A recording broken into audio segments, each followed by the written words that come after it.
Yo, what's up? Welcome back to the Haunted Basement Studio. I'm your host, Triple B, and in this haunted comic book, Daredevil, Born Again, Episode 3 review, can Matt Murdock save the White Tiger from going to prison for the rest of his life?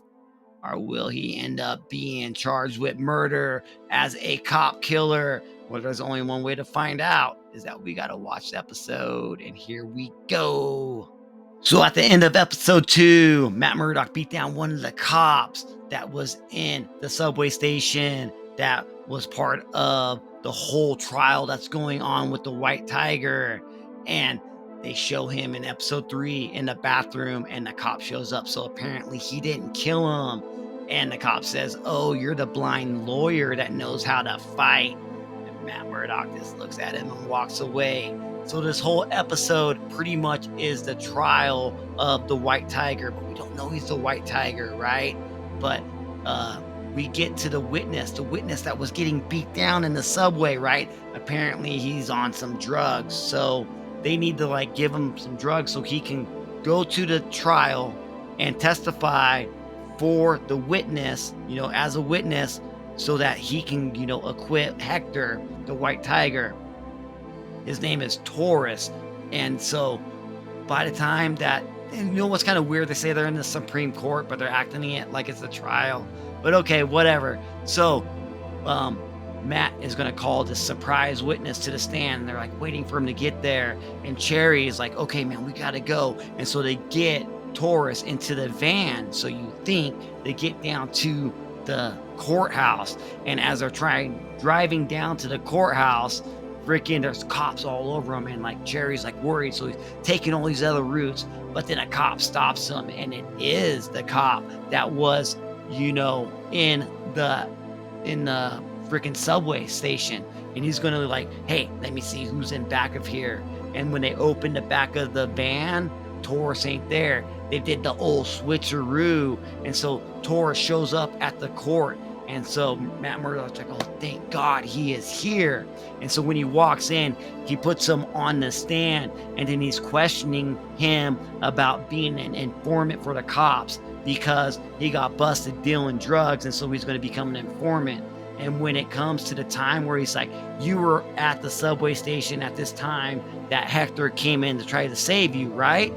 And Taurus says, "No, I wasn't there." It's like, "Oh crap, my star witnesses now tell me a different story, so we got to go a different route." So Matt pulls out the only strings. His last card is to tell the whole court that Hector is the White Tiger, and he pulls out the mask and he holds it up.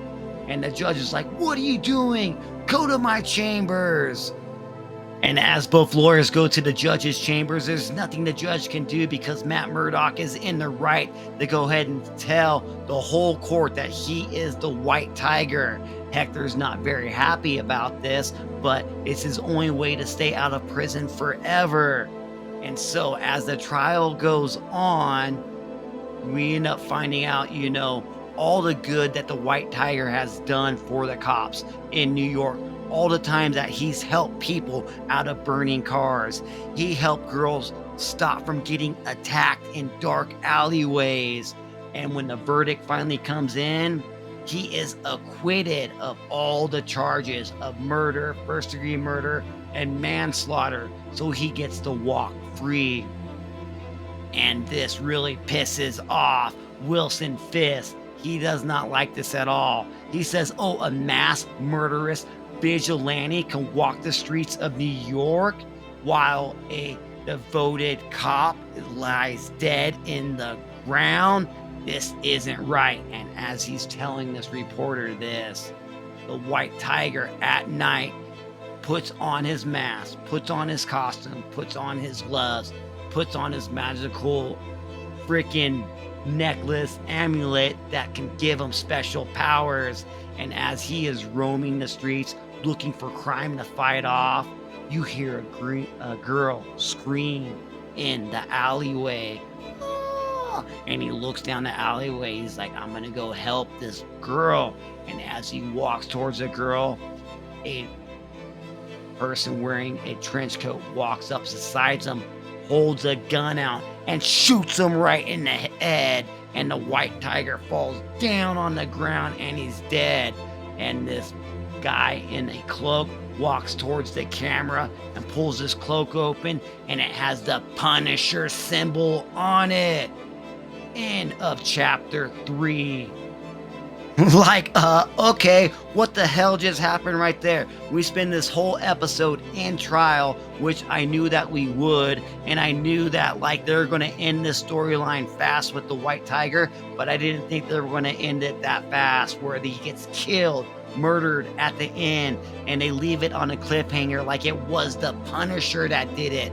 But was it the actual real Punisher, or was it one of those cops that has a tattoo of the Punisher symbol on his arm, or they're wearing like fake Punisher, emblems? We don't know, because it left us hanging. And that's probably what this series is going to do, where they're going to give us some damn good episodes, a good story arc, where they're going to leave us at a cliffhanger at the end. So we got to wait till next Tuesday to watch it. But was it the Punisher? I don't think it was, because when Wilson Fisk is talking to the reporter at the end of the episode, where he's talking about mass murderous vigilantes out there being acquitted of murder and honored cops lying dead in the ground, dude, I think that Wilson Fisk has hired somebody to go ahead and kill the white tiger, is what it is. But we don't know that. That's why we're left guessing.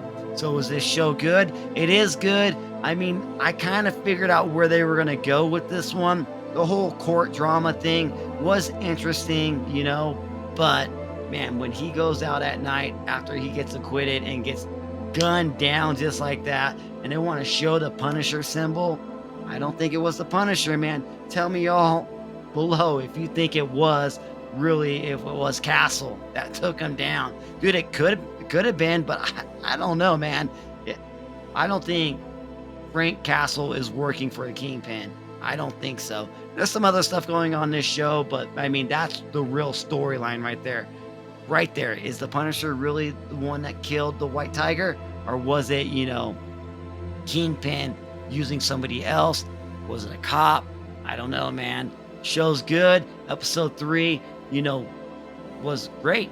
Now we're freaking gotta wait another week for, Daredevil Born Again. And I will be sitting on the edge of my seat right when it comes out on Disney Plus. Man, thank you all for joining me, Triple B, in the Haunted Basement Studio. Remember to stab that like button and subscribe if you want to. You guys, you keep it haunted. Comics later.